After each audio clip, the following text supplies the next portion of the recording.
Jaya Radha Madhava Kunja Bihari Jaya Radha Madhava Kunja Bihari Jaya Radha Madhava Kunja Bihari Jaya Radha Madhava Kunja Bihari Jaya Gopi Jana Vallabha Girivaradhari Jaya Gopi Jana Vallabha Girivaradhari Jaya Gopi Jana Vallabha Girivaradhari Jaya Gopi Jana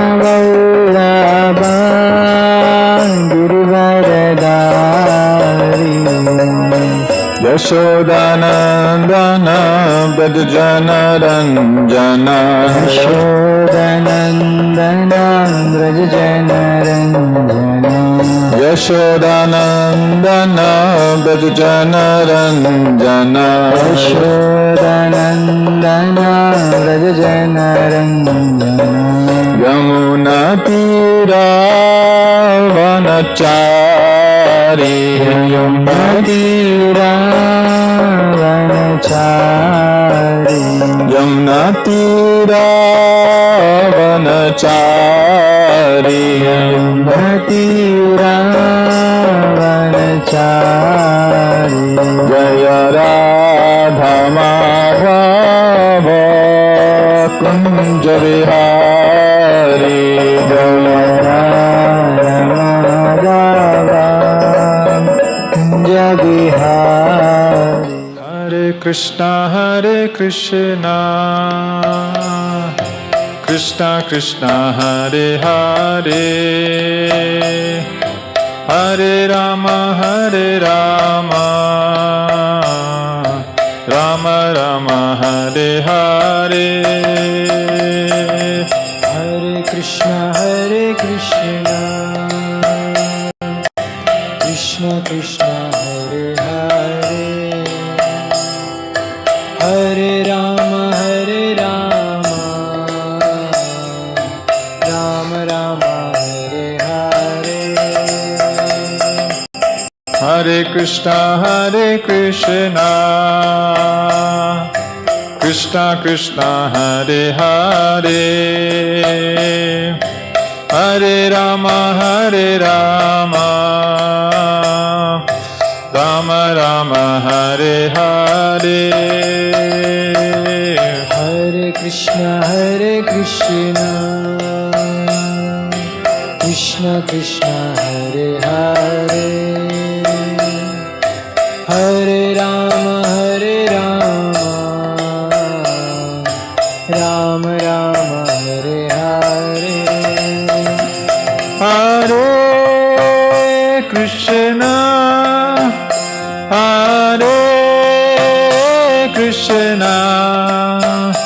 Krishna Krishna Hare Hare Hare Rama Hare Rama Rama Rama Hare Hare Hare Krishna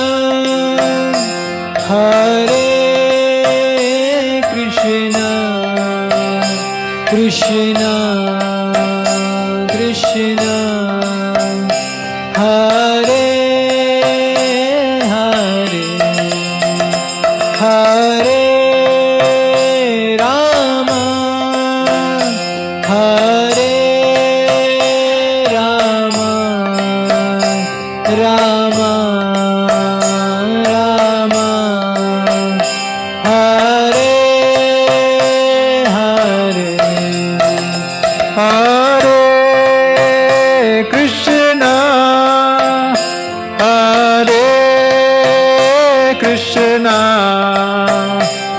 Krishna, Krishna, Hare Hare, Hare Rama, Hare Rama, Rama Rama, Hare Hare,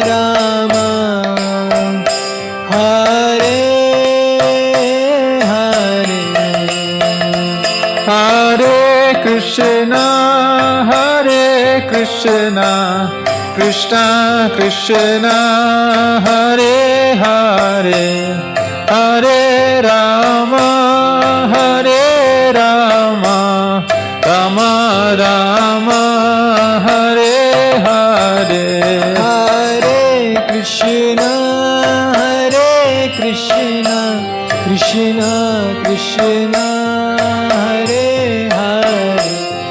Hare Rama, Hare Rama, Rama Rama, Hare Hare, Hare Krishna, Hare Krishna, Krishna Krishna, Hare Hare, Hare Rama, Hare Rama, Rama Rama, Hare Hare, Hare Krishna, Hare Krishna, Krishna Krishna, Hare Hare, Hare Rama, Hare Rama, Rama Rama, Hare Hare, Hare Krishna, Hare Krishna, Krishna Krishna, Hare Hare, Hare Rama, Hare Rama, Rama Rama, Hare Hare, Hare Krishna, Hare Krishna, Krishna Krishna, Hare Hare, Hare Rama, Hare Rama, Rama Rama, Hare Hare, Hare Krishna, Hare Krishna, Krishna Krishna, Hare Hare, Hare Rama, Hare Rama, Rama Rama, Hare Hare, Hare Krishna, Hare Krishna, Krishna Krishna, Hare Hare, Hare Rama, Hare Rama, Rama Rama, Hare Hare, Hare Krishna, Hare Krishna, Krishna Krishna, Hare Hare, Hare Rama, Hare Rama, Rama Rama, Hare Hare, Jaya Radha Krishna Chandra, Radha Krishna Chandra Radhe,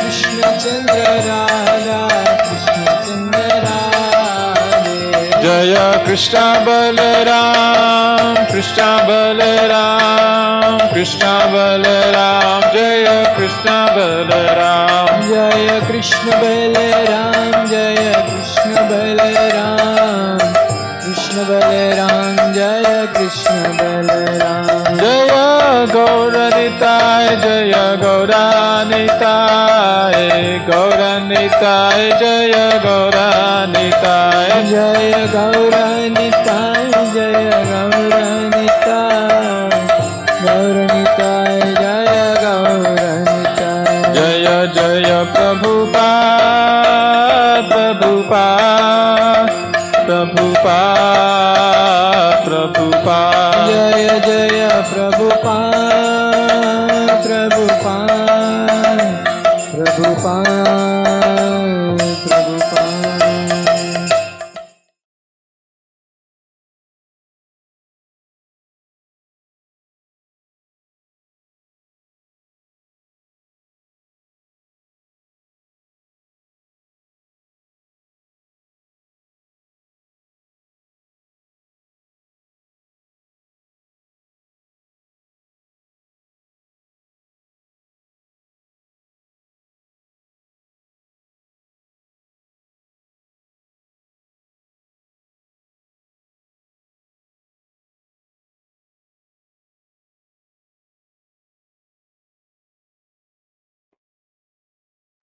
Krishna, Hare Krishna, Krishna Krishna, Hare Hare. Hare Krishna, Krishna Krishna, Hare Hare. Hare Rama, Rama Rama, Hare Hare.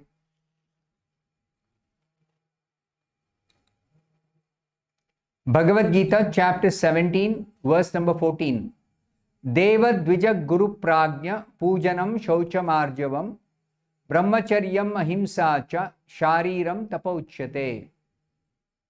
The meaning of this verse is, the austerity of the body consists in this: worship of the Supreme Lord, the Brahmanas, the spiritual master, and superiors like father and mother. Cleanliness, simplicity, celibacy, and non-violence are also austerities of the body.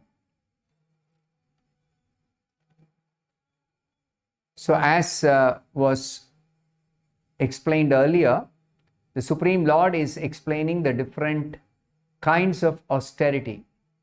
Austerity in the mode of goodness, austerity in the mode of passion, austerity in the mode of ignorance. So before explaining the different austerity in the different modes, what are the different kinds of austerity itself?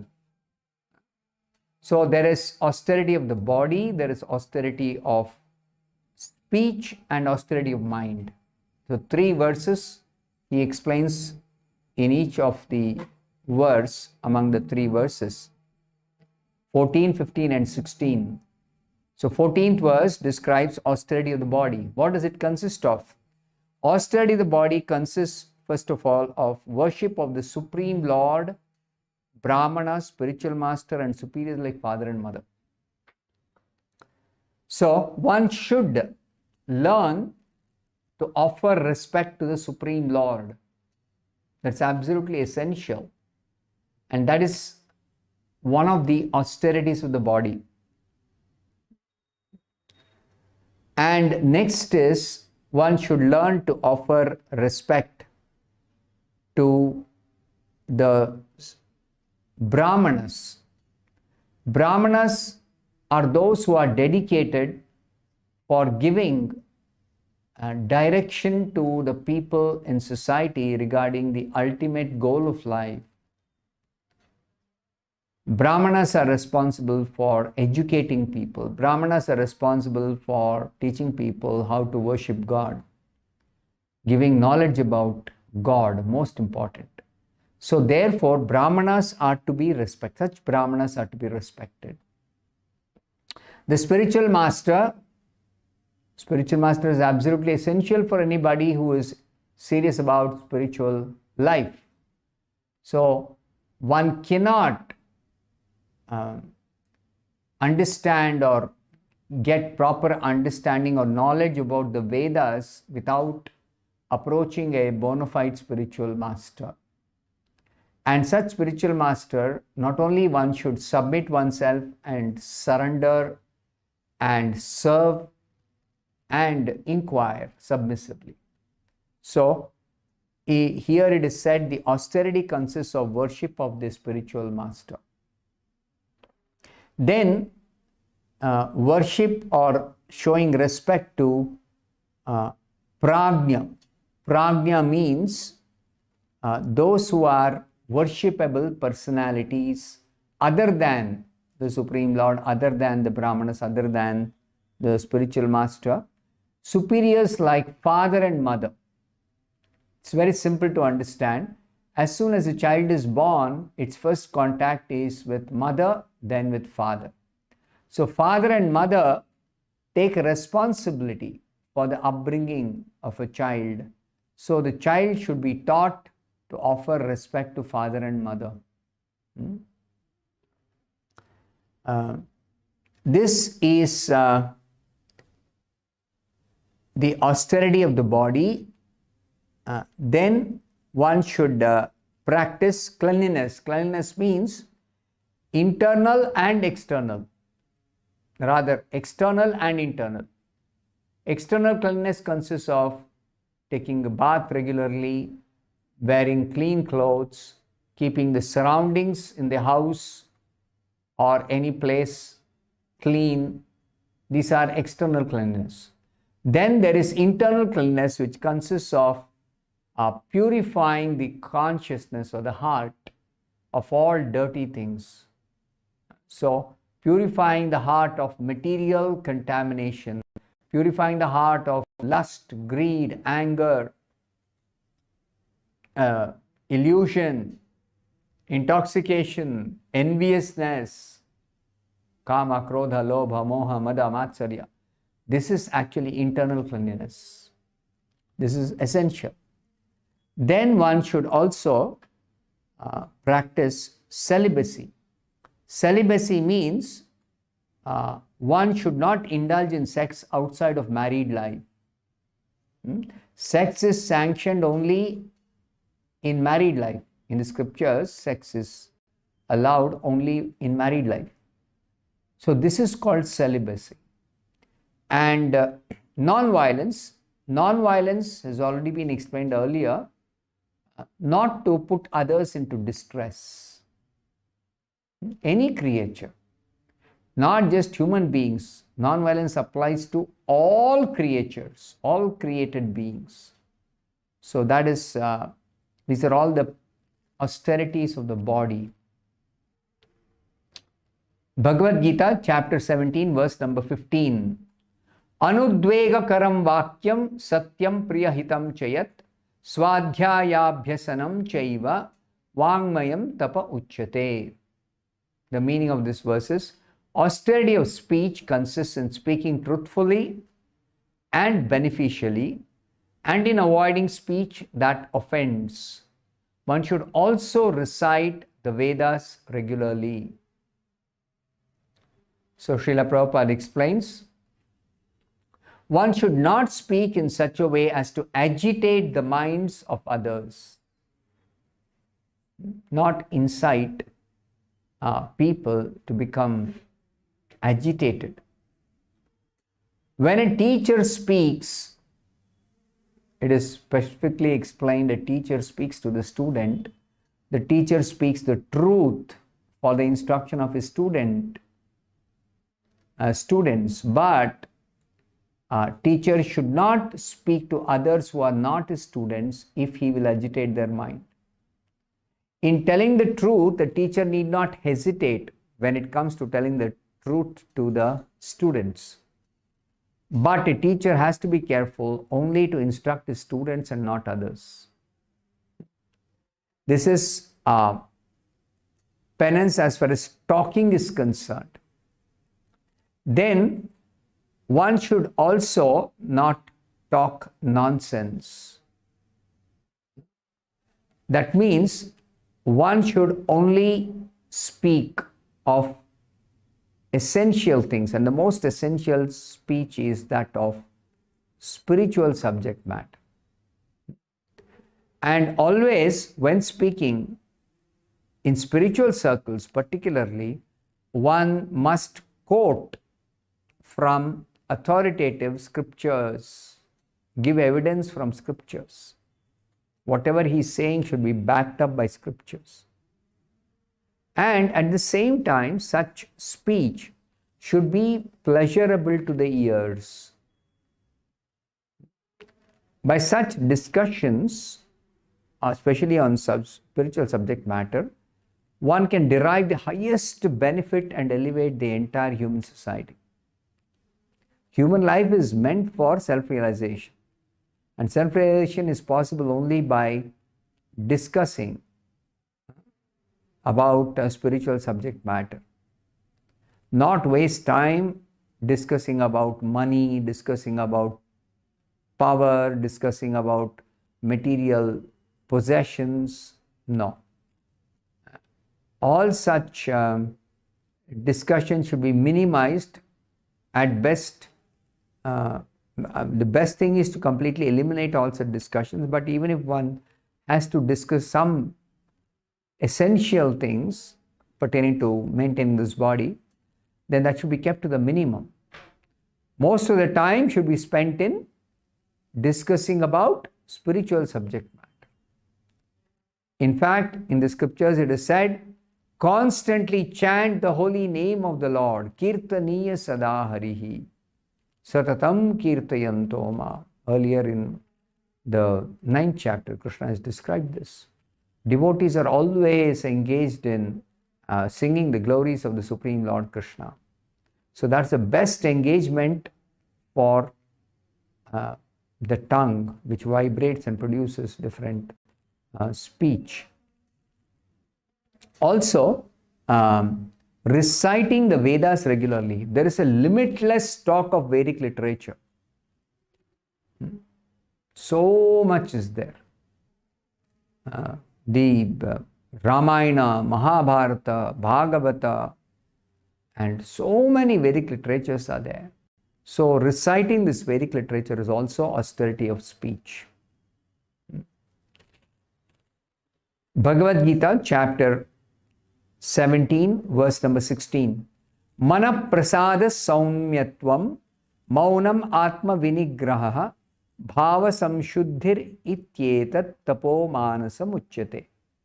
The meaning is, and serenity, simplicity, gravity, self-control and purity of thought are the austerities of the mind. So for austerity of mind, 5 different characteristics are mentioned here. Serenity. Serenity means to be calm within the mind, not agitated. So, calmness is possible when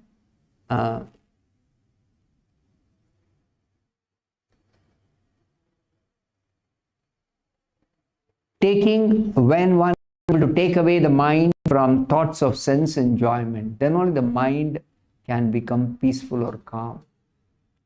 Otherwise, the thought of sense gratification or planning for sense gratification always agitates the mind. Always agitates the mind. So there's no possibility of peace without actually taking the mind away from thoughts of sense enjoyment. Simplicity of the mind means the mind should be devoid of duplicity. What is the meaning of devoid of duplicity? Means one should always think of welfare of everyone else, all other people. Think of doing good to others. Not make material calculations. Such and such a person is my enemy, somebody else is my friend, somebody else is neutral. No.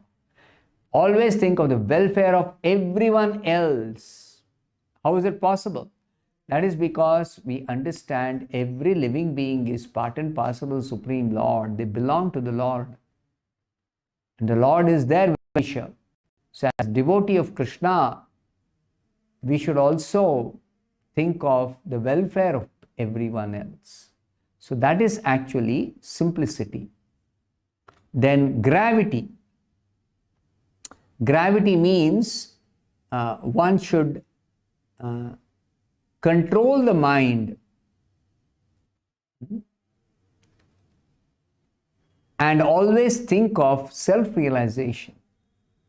This is particularly told in respect to gravity. Gravity is also can be understood as silence. Silence means one is always thinking of self-realization.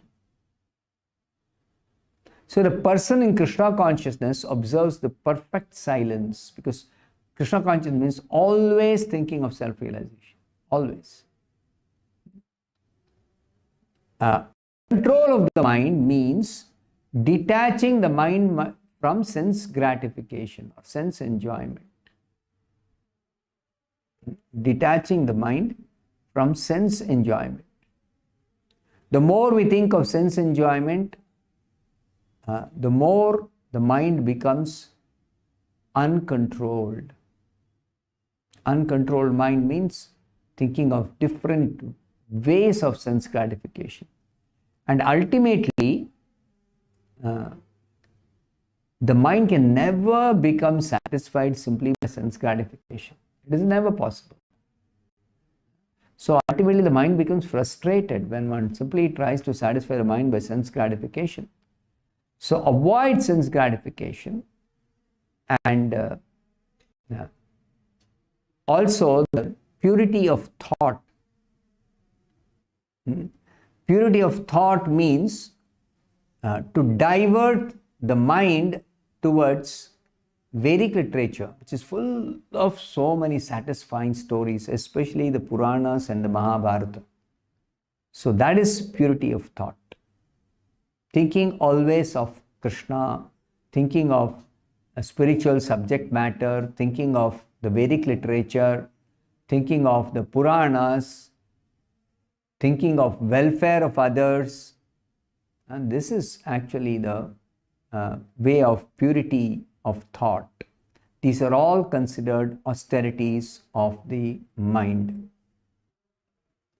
Also, one should be straightforward in his dealings, and in this way one can purify his existence, purifying the existence through always being straightforward in all of one's dealings. A devotee's life in that sense is very simple. Always straightforward in all dealings. So very, very, very easy for a devotee to deal with others. All these qualities together constitute austerity in mental activities. All these are mentioned as austerity of the mind. I'll take some questions now. Is Bharata the ancestor of the Pandavas, the same person mentioned in the story of Bharata who was reborn as a deer? No. This Bharata who was reborn as a deer was the son of Rishabdev. Whereas the Bharata who is the ancestor of the Pandavas is the son of King Dushmanta. Dushmanta and Shakuntala, their son Bharata, was the ancestor of the Pandavas, who is mentioned as, that's why Arjuna is called Bharata. Sometimes Arjuna is addressed as Bharata, or Yudhishthira is addressed as Bharata, descendant of Bharata, that Bharata. Would it be considered sense gratification if one is attached to eating a lot of prasadam? Actually, taking prasadam is never going to be affecting the consciousness in a negative way, but if you are overeating or eating something which is difficult to digest for your system, then even if it is prasadam, it will create problem for your body. So you should not overeat. You should, even prasadam also, one cannot overeat. Neither one should take items which are difficult to digest for oneself. So that care has to be taken. Otherwise it disturbs our Krishna consciousness. If the body is not kept fit for practicing a spiritual life, then it is a big obstacle, a disturbance. You cannot, as it is, the mind is very disturbed. So if you further become anxious or worried about the ill health or some disturbance to the digestion, then you cannot practice Krishna consciousness. Therefore, it is necessary to avoid overeating, avoid eating those items which you cannot digest, etc. Next question. Is this understanding correct? Pleasing a spiritual master shows the strong intent on the part of disciple to receive spiritual knowledge and Lord's blessing. Yes, definitely yes. Unless a spiritual master is pleased, he will not reveal the confidential knowledge of Krishna consciousness.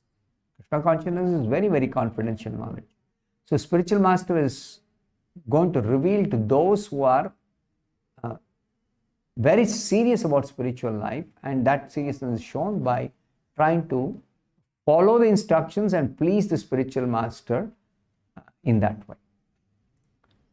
Next question. Is his understanding correct? Destiny presents itself as situations in our life.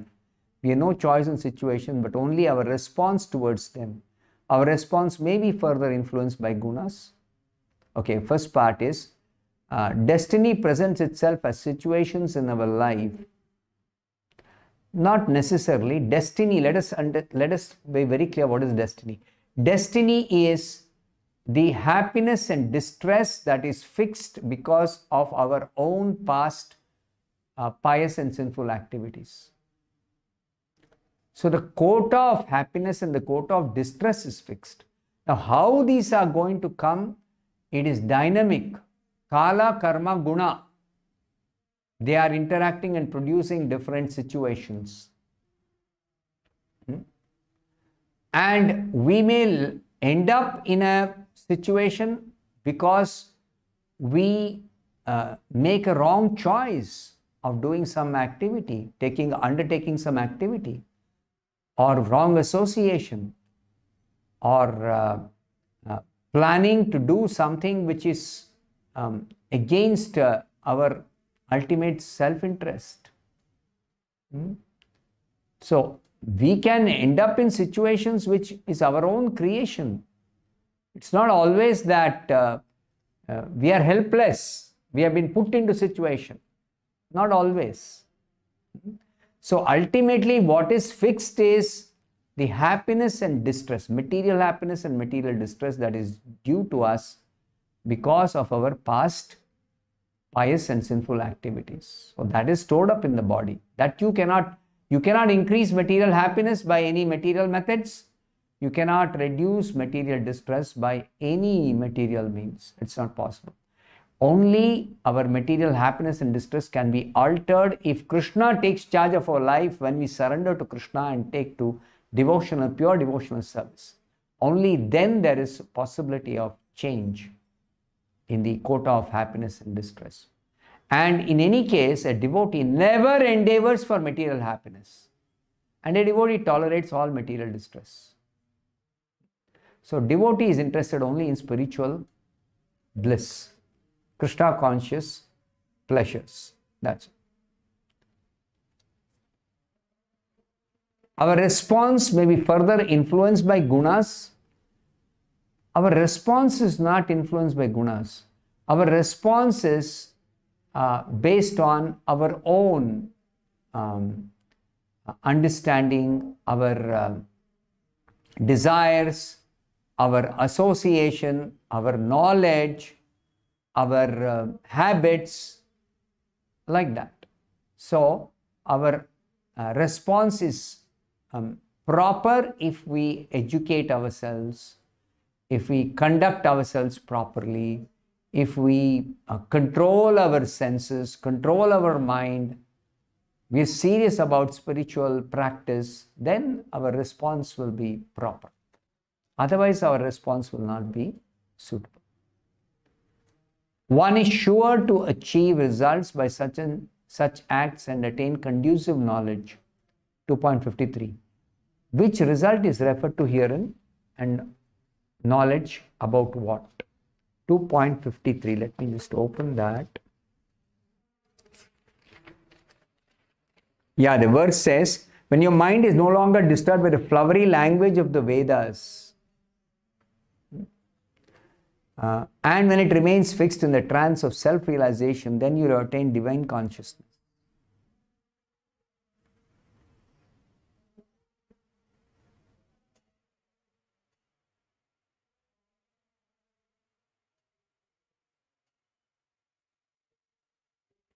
So, if you want to understand what is the meaning of this statement, you see the previous sentence.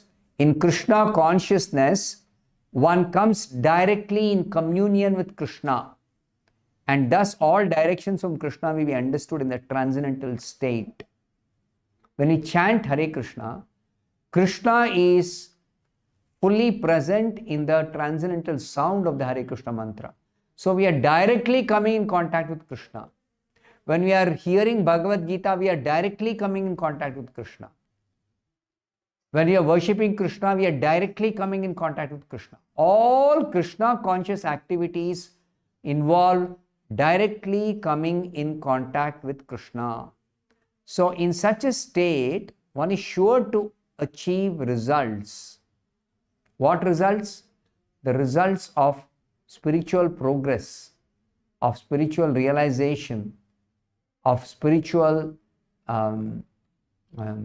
satisfaction, spiritual happiness, spiritual enlightenment. All this is guaranteed when you come in direct contact with Krishna.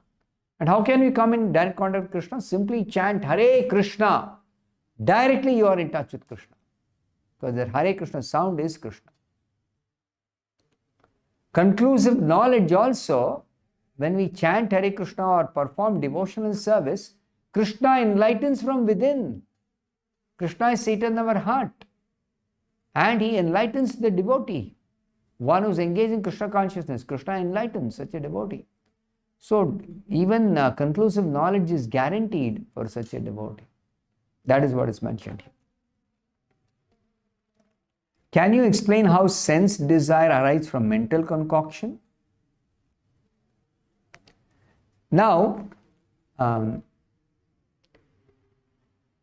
every human being has got the faculty of using the mind for thinking about some specific subject matter. So generally people think about how to get some sense pleasures.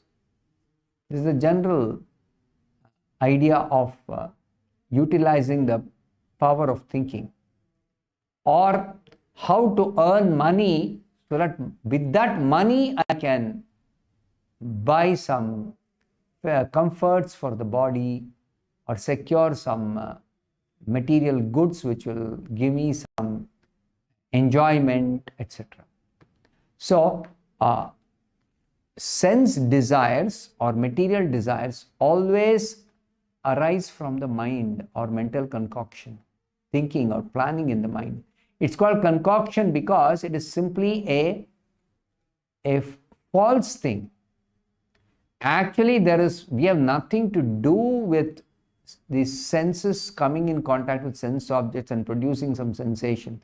We have nothing to do as spirit soul. We are completely aloof from this body, actually. But because we want to lord over material nature, and because we want to enjoy the senses, therefore this body is awarded. And this body means it consists of senses. And the senses are always seeking enjoyment. Senses are seeking enjoyment means I, with the false understanding that I am this body, I am seeking sense enjoyment, thinking that that will make me happy. But it never makes me happy.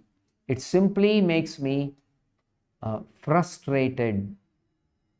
Temporarily there may be some sensation which may be interpreted as happiness, but it doesn't last. It is just flickering, at best flickering happiness, if at all there is any happiness. That's flickering happiness, and that vanishes immediately after that sensation is come and gone. So therefore, sense desires arise from mental concoction. People are always busy plan making. What is this plan making?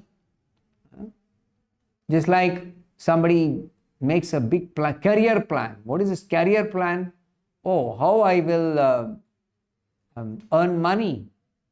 So I may get some amount of money today, but I will try to get some promotion, a bigger post, or a higher salary for the same work that I can do in some other company or some other job. Like that, always plan making. This plan making is nothing but mental concoction, especially when it is plan making for the sake of earning more money, for the sake of getting more sense pleasures, for the sake of enjoying collectively or securing goods for enjoyment. Like that, this plan making goes on and on and on and on. I'll stop here. Thank you very much. Hare Krishna.